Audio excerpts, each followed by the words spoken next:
अंतःकरण। अब सुनो, अंतःकरण इसका मतलब भोजन को हम जो खाते हैं तो मुंह से कहाँ चला जाता है? अंदर में। कहाँ चला जाता है? अंदर में। उसी को कहते हैं अंतःकरण। उसी को क्या बोलेंगे? अंतःकरण। अब अंतःकरण होने के बाद वह क्या करेगा? अंतःकरण होने के बाद वो भोजन क्या होगा? हमारे शरीर में पाचन होगी। क्या होगी? पाचन। हमारे शरीर में क्या होगी? पाचन। तो पहला हुआ अंतःकरण, दूसरा हो गया पाचन। अब जैसे पाचन होने के बाद क्या होगा? अब समझो, पाचन होने के बाद उससे ऊर्जा निकलेगा। क्या चीज? ऊर्जा। अब हर एक का अलग अलग काम है। भोजन में से हर एक का अलग अलग काम है। जैसे अगर भोजन पचा तो कुछ उसमें विटामिन है, कुछ वसा है, कुछ प्रोटीन है। मान के चलते हैं हम कि दाल भात खाए हैं, दाल भात, भात में हम जानते हैं क्या चीज है? वसा। तो जैसे वह हमारे शरीर में भोजन ग्रहण होगा, उसको पचाने के लिए छोटी आंत बड़ी आंत में होकर गुजरना होगा। और वहां से गुजरने के बाद वो चावल में से क्या चीज निकालेगा? वसा। और दाल से क्या निकलेगी? प्रोटीन। दाल से क्या निकलेगा? प्रोटीन। अगर हम सब्जी भी खाए हैं, सब्जी भी खाए तो मसाला से क्या निकलेगा? मसाला से निकलेगा वो कैल्शियम। क्या निकलेगा? कैल्शियम। हमारे हड्डी में, जो हड्डी में रहता है, जैसे कभी मुर्गा खाया होगा, चिकन खाया होगा, तो हड्डी को लोग पकड़ के चोस लेता है। इसका मतलब उसमें क्या चीज पाया जाता है? कैल्शियम। और हड्डी मजबूत होती है किससे? हड्डी मजबूत होती है वही मसाले से। किससे मजबूत होती है? मसाले। अभी नहीं करना है कि सर जी सबसे ज्यादा मसाला खाएंगे तो सबसे ज्यादा मजबूत होगा। लिमिट मात्रा में।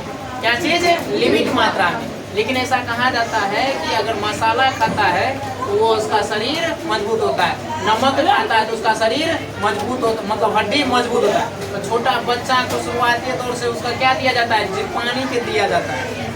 क्या दिया जाता है? पानी। जब वो छोटा बच्चा रहता है 5 से 6 मंथ का, उसको धीरे धीरे पानी दिया जाता है। 1 चम्मच 2 चम्मच दिया जाता है कि नहीं दिया जाता? और पानी में होती है क्या चीज? नमक। पानी में क्या चीज होती है? नमक, NaCl। पानी में मिला हुआ रहता है। पानी में नमक मिला हुआ रहता है। अरे तब ना वो जब कहते हैं कि कल का पानी में नमक रहता है तो नमकीन काहे न होता है? यही बोल रही थी। नमकीन का उसमें कम मात्रा है, उसमें कम मात्रा। समुद्र के जल में ज्यादा मात्रा है नमक का, समुद्र के जल में ज्यादा। और हम जो कल का पानी पीते हैं, नल का पानी पीते हैं, उसमें पानी की मात्रा कम है। जब उसमें अगर देखना चाहता है तो जब हम किसी बर्तन में या लोहिया डेगची में देते हैं, जब पानी भाप बन के उड़ जाता है तो उजला उजला बच जाता है भैया, वही तो नमक है। वही क्या है? नमक। अगर 1 लोटा को उड़ाएंगे तो कितना बचेगा उजरा वाला उसमें? हमें अंदाज से 1 चम्मच भी नहीं पूरेगा, 1 चम्मच। लेकिन वह नमक है। क्या है? नमक। तब हम पीते हैं तो हमको स्वाद लगता है, नमकीन लगता है। उसी को गर्म कर न दो, गरम कर न दो, तो गरम करने के बाद वो नमक घुल करके उड़ जाता है। सिर्फ क्या बच जाता है? जो पानी का बचता है। तो वो पीने के वक्त उसको स्वाद ही नहीं लगता। अब तुरंत तो अब मान के चलो, नमक अभी उसका शरीर निकला है, शरीर अभी उतना बॉडी जो है लिव करने में है, तो उसको चाहिए प्रोटीन वाला। क्या चाहिए? प्रोटीन। लेकिन जब 5 से 6 मंथ हो जाता है तब उसको धीरे धीरे पानी दिया जाता है चम्मच लेकर के। जब पानी सब जब वो धीरे धीरे खाने लगता है तो उसको सब्जी, दाल, भात, ब्रेड व्रेड सब कुछ देना शुरू कर देता है। बच्चा पूरा नहीं खाता है, जिसको मान के चलो 2-2.5 साल हो गया तो खाएगा ना। हम कहते जिसको साल भर हुआ है, 9 मंथ हुआ है, उसको क्या करता है दादा दादी? उसको क्या करता है? चाय के साथ चाय देना शुरू कर देता है, उंगली में लाकर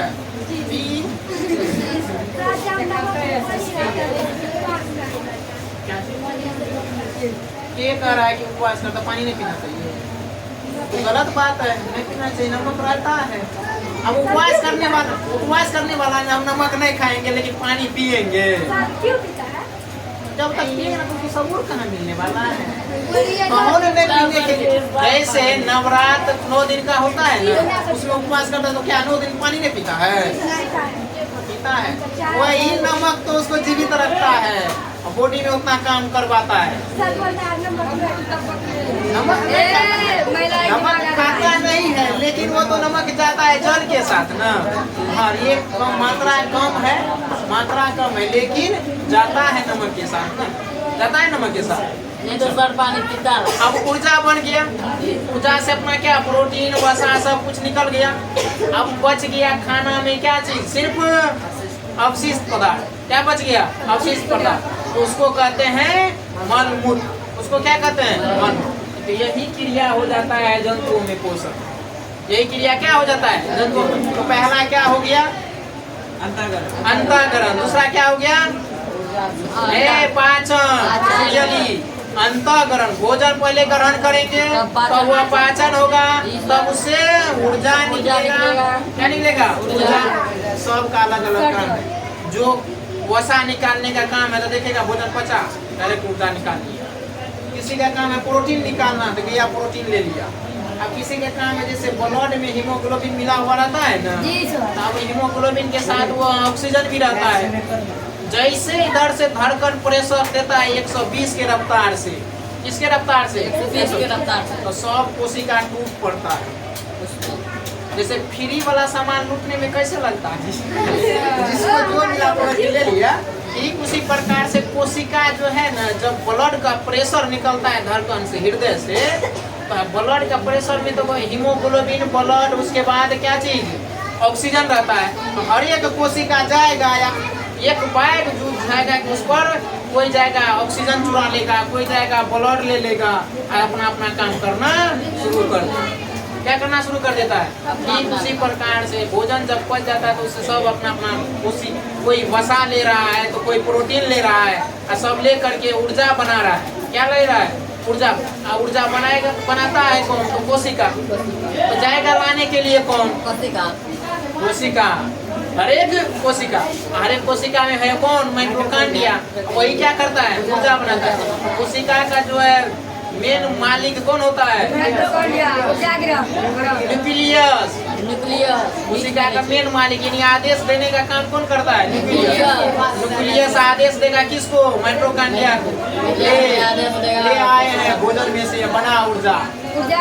माइटोकॉन्ड्रिया क्या करना शुरू कर देता है? ऊर्जा बनाना शुरू कर देता है। इसीलिए उसको कहते हैं ऊर्जागिरी। कहा जाता है ना। चलो लिखो। चित्र बना के में पोषण किस प्रकार होती है? डैश दिया। चलो लिखो। जंतुओं में भोजन के लिए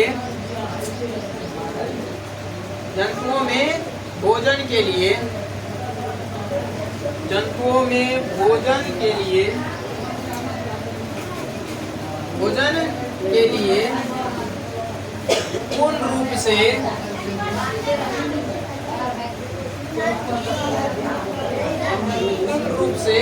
अन्य जीवों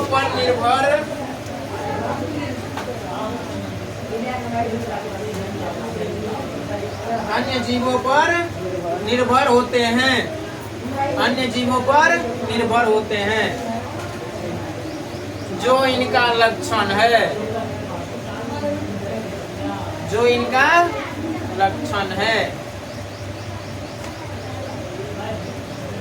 किनका लक्षण है?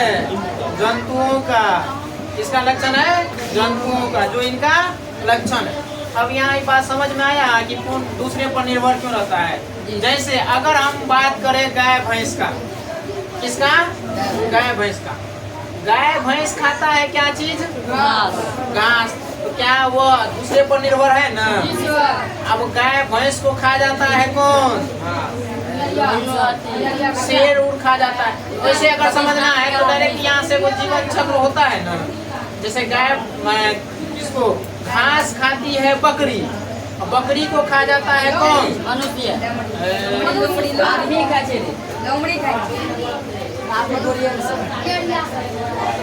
मान के चलो वही दूसरे जीव, नेरिया हो, जो है कुत्ता बिल्ली, जो बकरी को खा जाता है ना। अब उसको जो बकरी को खाया उसको कौन खाता है? तो शेर। उसको कौन खाता है? शेर। शेर को तो आदमियों खा जाता है, उसका क्या? शेर को भी खाता है। हाँ दादी, आज शेर को भी आदमी खा जाता है, आदमी को भी शेर खा जाता है। जो जिसके चक्कर में आ गया उसी को समाप्त कर। अच्छा, सब कुछ मानव ग्रहण करता है। बकरी, खस्सी, सांप, कीड़ा मकोड़ा सब को कौन खाता है? सब को कौन खा जाता है? अब कहेगा सर चिट्टा जो है चिट्टा को भी खाता है। उसको चिट्टा को जैसे लिया और तेल में दे करके फ्राई करके, जैसे हम लोग चूड़ा का भुजा खाते हैं ना, वैसे आदमी उसको खाता है। चीन का भारत में हद तक नहीं खाया जाता है। भारत में तो यही 2-4 चीज फेमस है। क्या क्या? एगो मुर्गा, एगो बकरी, एगो मछली और भाई खस्सी।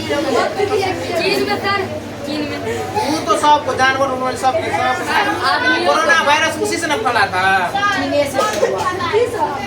हाँ तो सांप को डर के खा पकड़ लेगा, गर्दन काट के फेंक दिया, सौंसे को तेल में दे दिया। सब कुछ खा जाता। चीन का लोग सब कुछ खाता है, चमगादड़, उमगादड़, तेल चिट्टा, आदमियों को ना सर, अगर वहाँ न करे तो आदमियों को खा जाए। अच्छा, पहले के जमाने में इतिहास में पढ़ा जाता है, मतलब क्या चीज? प्राग ऐतिहासिक काल में, जैसे में सर आदिवासी, प्राग ऐतिहासिक काल में आदिवासी क्या करता था? मतलब आदमियों को खा लेता, मतलब में वो शिकारी था। क्या था? शिकारी। अब उसको अगर शिकार नहीं जिस रोज नहीं मिलता था तो साथ में परिवार के लोग है ना, चल बुढ़वा बाबा है या करिए चलते, हाँ आराम से मार करके खा जाता था। क्या करे? शिकार नहीं होगा सर, भोजन नहीं मिला, शिकार नहीं मिला, फल फूल नहीं मिला तो क्या करेगा? परिवार में को बुढ़वा बाबा मोरे ये बोला छे छोड़ के मैंने खा लिया, उसी को मार के खा लिया।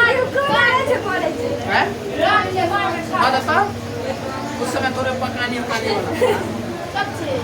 मैं तो बाबा। हाँ चलो लिखो क्या लिखा? जो इनका लक्षण है, अर्थात जंतु परपोषी होते हैं। अर्थात उसी में लिखना है, अर्थात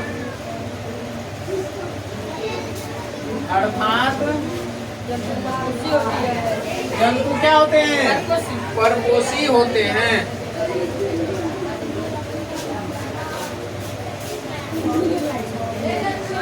परपोषी होते हैं।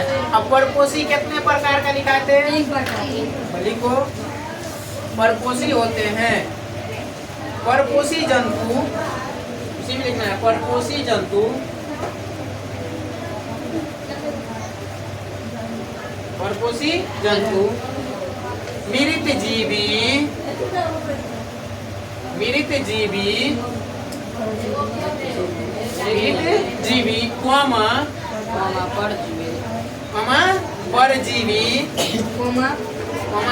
परजीवी एवं प्राणी संपोषी हो सकते हैं। इन तीनों में से कोई हो सकता है, तीनों में से कोई हो सकता है। एवं प्राणी संपोषण हो सकते हैं, संपोषी, प्राणी संपोषी हो सकते हैं, प्राणी संपोषी लिख रही है।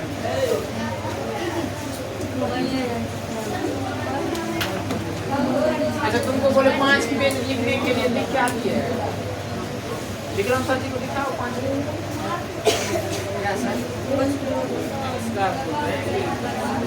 5 पेज लिख के लाना है। लिख लिया? बोलो जंतुओं में पोषण इस प्रकार होगी। जंतुओं भोजन के लिए अन्य जीवों पर निर्भर रहते हैं, जो इनका लक्षण है। जंतुओं अन्य जो इसका लक्षण है। हाँ,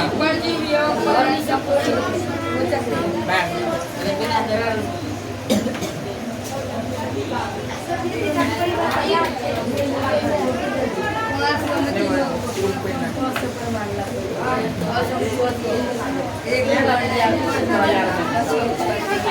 विद्यार्थी लग रहा है विद्यार्थी ने सब गुजरावे नहीं किए, याद ही नहीं होगा। क्या रोज पढ़ती है? हाँ नहीं देखे चाहिए तो रोज देखो तो पढ़ोगे ना। अच्छा सर ये कल चलो अगला लिखो। अगला लिखो। पहला क्या था जंतु में पोषण में? पहला क्या था? पाचन ना। पहले क्या था? पाचन था कि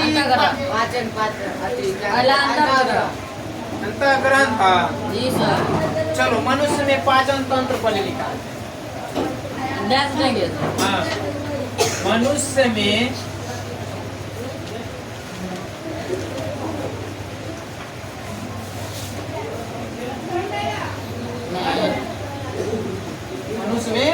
पाचन तंत्र किसे कहते हैं? किसे कहते हैं?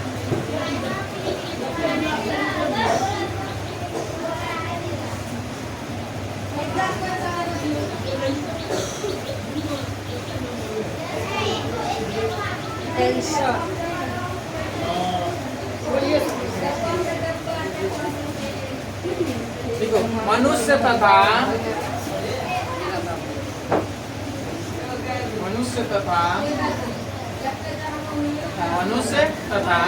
उच्च श्रेणी के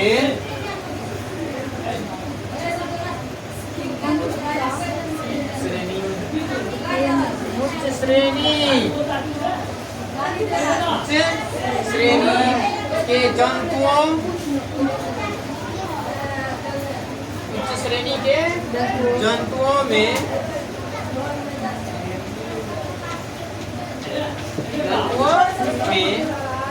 भोजन के पाचन के लिए श्रेणी के जंतुओं में भोजन के पाचन के लिए एक विशेष अंग होते हैं।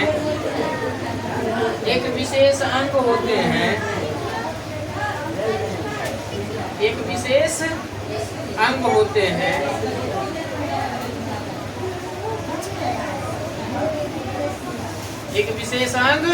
हैं जिसे आहार नाल कहते हैं।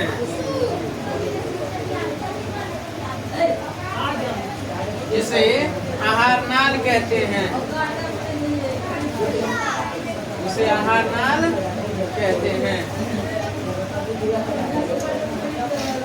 आहार नाल से इसी में लिखना है।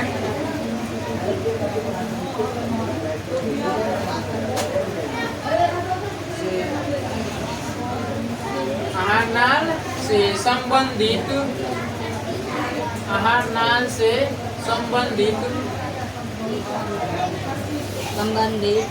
कुछ पाचन ग्रंथियां होती है। आहार नाल से संबंधित कुछ पाचन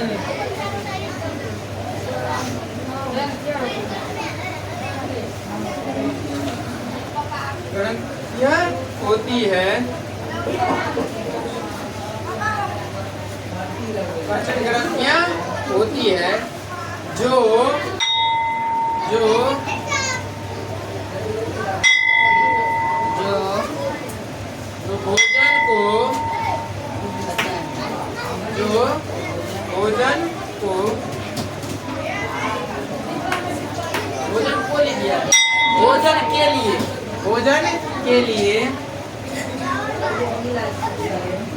भोजन के लिए पाचक रस स्रावित करती है। पाचक रस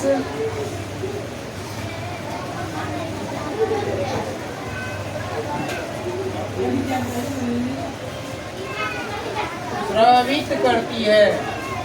इसको इस तरह से लिख सकते हैं।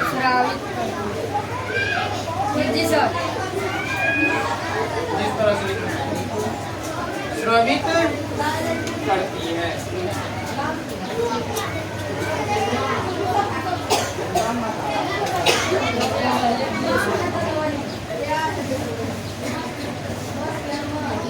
देख लिया। जिससे उसी में लिखना है,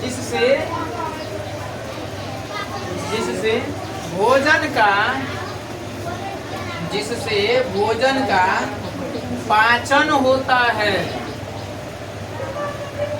कि पाचक रस स्रावित होगा तब ना भोजन का पाचन होगा, जिससे भोजन का पाचन होता है। पैराग्राफ चेंज करके लिखना है। भारी लग रहा है? जी सर। चलो लिखो पैराग्राफ चेंज करके। आहार नाल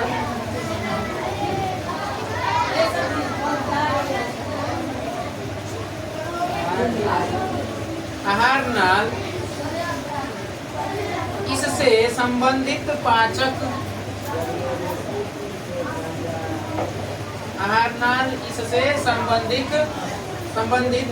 पाचक ग्रंथियां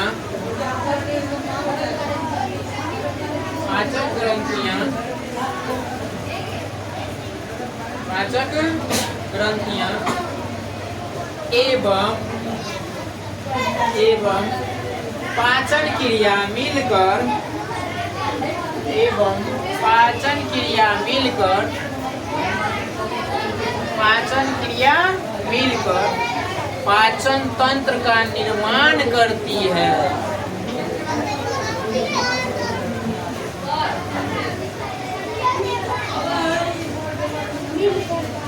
पाचन तंत्र का निर्माण करती है। पाचन तंत्र का निर्माण करती है। पाचन तंत्र क्या करती